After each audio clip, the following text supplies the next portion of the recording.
George Harrison trusted very few people. He grew up poor in Liverpool, fought for his place in the biggest band ever, and watched people take from him again and again. His songs were rejected, his wife was stolen, his home was broken into by a man with a knife. But none of that compares to what one person did behind his back. Someone George considered close. Someone who sat at his table and smiled while betraying him in a way that still makes people angry today. George found out, and when he did, he never spoke to that person again. Not once. The story begins in a tiny terrace house at 12 Arnold Grove in Liverpool, where George was born on February 25, 1943. No indoor toilet, 2 bedrooms for 4 children, a single coal fire for warmth. Wartime rationing made everything smaller, but that cramped home was alive with music. George would later say that feeling boxed in pushed him toward melody, like music was a door he could keep finding in the dark. When the family moved to a larger council house at 25 Upton Green in Speke, George was around 7. It wasn't glamour, it was breathing room. And for a kid like George, breathing room turned into ambition. His father, Harold, had been a ship steward on the White Star Line, serving first-class passengers while earning modest wages. By the time George was born, Harold drove buses through wartime blackouts, keeping the family standing. He worried about George's early skiffle gigs, but never shut the door on the dream. That contrast, a bus driver father while his son became a Beatle, is part of George's story. He didn't come from a world that expected fame. He came from a world that expected the next shift. At Dovedale Primary School, a strange piece of history sits unnoticed. John Lennon was at the same school. They overlapped but never connected. Just 2 kids in different circles while the future refused to announce itself. Then came the Liverpool Institute for Boys, a Victorian grammar school where George felt trapped. He hated Latin, skipped classes, sketched guitars in his notebooks. He joked later that he failed every A-level except writing his name right, but the institute gave him something priceless, a daily bus ride. On the double-decker 75 bus from Speke, he kept seeing Paul McCartney, a year ahead. They started talking about guitars. Those conversations grew day by day, plank by plank, until Paul invited George to a quarryman practice on October 28, 1957. George was already deep in love with the guitar. He spent his pocket money, about 10 shillings a week, on Melody Maker magazines. He practiced until his fingertips bled, taped plasters on at night, then did it again. Hearing Elvis's Heartbreak Hotel in March 1956 hit him like a signal flare. He formed a skiffle group called the Rebels, but he wanted more. He wanted an electric guitar. This is where his mother, Louise, becomes impossible to ignore. She bought him his first acoustic second-hand from a classmate for £3 and 10 shillings. When George got frustrated at 2 a.m., she told him to practice louder. She sang around the house and cheered on the music instead of flattening it. For George, her support was fuel. So when Paul pushed John Lennon to consider George for the Quarrymen, George was ready. John hesitated because George was younger. That mattered in teenage years. But George kept showing up. The moment everyone remembers came on the top deck of a Liverpool bus in early February 1958. George played the instrumental raunchy, almost note-perfect. Clean, confident, loud enough to cut through doubt. John heard it, saw the skill, and finally let him in. In 1959, George quit school at 16. It looked reckless to adults. It felt thrilling to him. The work that followed was not gentle. When the Beatles went to Hamburg in 1960, George was only 17. Germany required performers to be 18. Their promoter slipped him in anyway. They played 7 or 8 hours a night, 6 or 7 nights a week, in clubs like the Indra and the Kaiserkeller. Those nights tightened them up like nothing else could. But the underage problem caught up. On November 20th, 1960, police discovered George was a minor. He was deported the next day. Even then, before leaving, he stayed up and taught John his guitar parts so the band could keep playing. He was not just the quiet kid in the corner. He was holding the sound together. By 1962, the classic lineup locked in. Love Me Do came out in October, climbing to number 17 in the UK. Not a world takeover yet, but the spark was catching. and George helped shape their look too. In 1961, friend Astrid Kirchherr cut a rounded fringe style that art students wore in Hamburg. George asked for the same cut, becoming the first Beatle to wear the full mop top.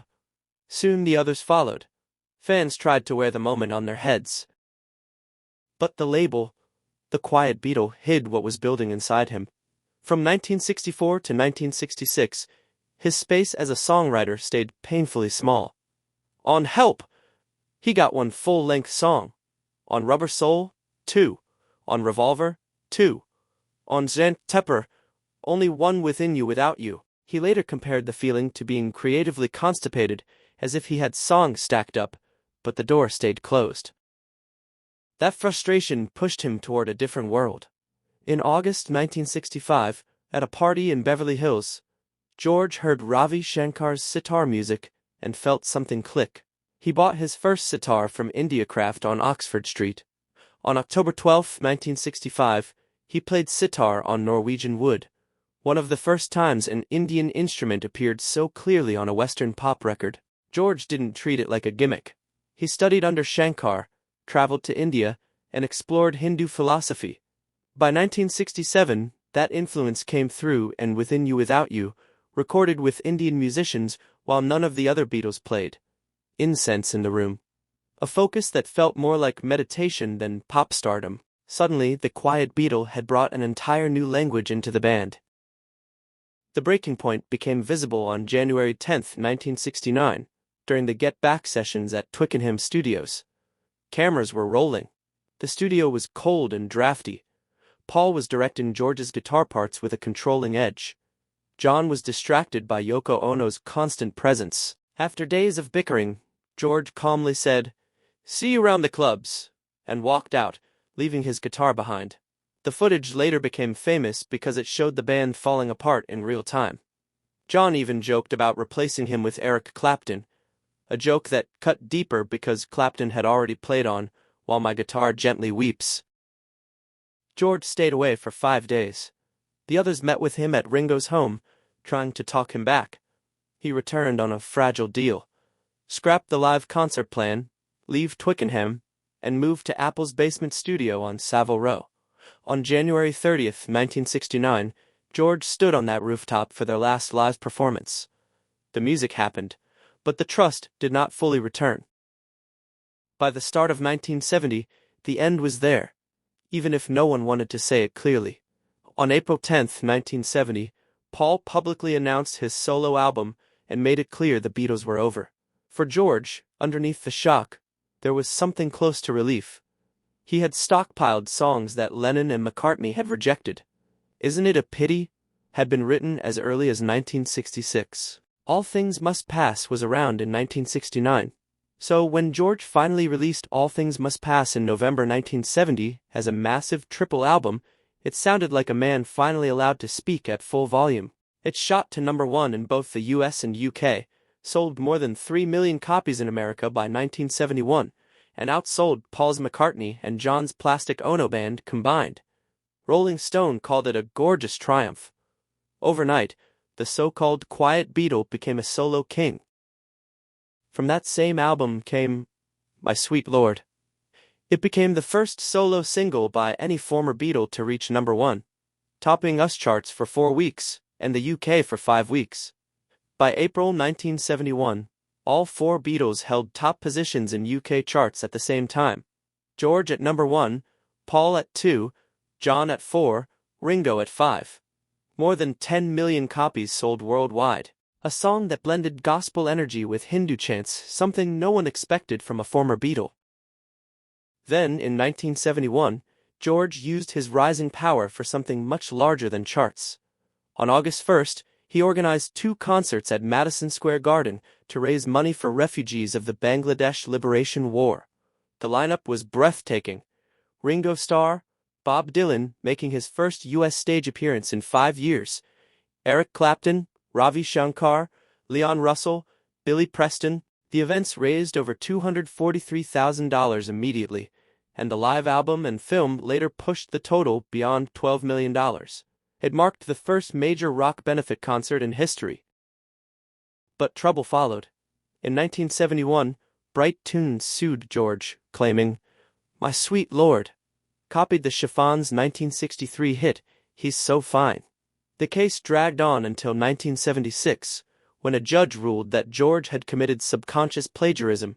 He was ordered to pay $1.6 million. Adding to the sting, Alan Klein, the former Beatles manager whom George had fired in 1973, purchased Bright Tunes during the dispute. George felt crushed. He responded with humor, writing the satirical "This Song" in 1976 to mock the legal battle. At the same time, his personal life grew tangled in ways that felt impossible to untangle. Eric Clapton had been George's close friend since the late 1960s. He played guitar on All Things Must Pass, and stood beside George at the concert for Bangladesh. But Clapton fell deeply in love with George's wife, Pattie Boyd, and poured that longing into the song Layla in 1970. He confessed his love directly to George. According to those close to them, George reportedly responded with a calm that shocked everyone. Pattie eventually left George in 1974 and married Clapton in 1979. This is where the title comes in. Despite the betrayal, despite Clapton sitting at George's table, smiling while secretly yearning for his wife, the friendship didn't instantly shatter. But something changed. George never fully trusted Clapton again. He cut him off completely from the inner circle of his emotional life. They still played music together. Clapton organized the 2002 concert for George after Harrison's death, but the warmth was gone. The late-night talks, the easy vulnerability, the sense of brotherhood, George withdrew it all. When Pattie left, George reportedly told a friend, "Eric can have her, but he won't have me." He never spoke of the betrayal openly again. He couldn't simply close the door, and he never looked back. That quiet, absolute cutoff is what makes people's blood boil when they hear the full story. Not the affair itself, though, that stings. It's the fact that Clapton owed George everything. George had lifted him onto stages, put him on albums, called him a brother. And Clapton repaid that trust by pursuing the one thing George treasured most. Then he had the nerve to write one of the greatest love songs of all time about it. George never forgave him. He just moved on, silently, the way he always did when someone proved unworthy. Time moved forward, but danger returned with brutal force. On December 30th, 1999, a man named Michael Abram broke into George's Friar Park home, claiming God sent him. He stabbed George more than 40 times, puncturing a lung. Olivia Harrison fought the attacker off with a brass poker and a lamp. George survived after emergency surgery, but friends later believed the attack weakened his body. He had already faced throat cancer in 1997. By 2001, the disease returned, spreading to his lungs and brain. On November 29, 2001, at age 58, George Harrison died in a house in Beverly Hills, rented by Paul McCartney. His wife Olivia and son Donnie were by his side, along with Ravi Shankar. He was cremated, and his ashes were scattered in the Ganges and Yamuna rivers in India, honoring the faith that had guided him for decades. Exactly 1 year later, on November 29, 2002, friends gathered at the Royal Albert Hall for the concert for George. Eric Clapton directed the music. Paul McCartney, Ringo Starr, Donnie Harrison, Jeff Lynne, Tom Petty, and Billy Preston performed. Clapton played "While My Guitar Gently Weeps." McCartney sang something on a ukulele. The night began with Sanskrit chants and ended with "I'll See You in My Dreams." In recent months, as the 25th anniversary of the concert for George approaches in late 2026, new interviews with Donnie Harrison and archival releases from the Harrison estate have resurfaced the Clapton betrayal. Olivia Harrison has spoken carefully about the complicated loyalties of that era. And fans online have reignited the debate.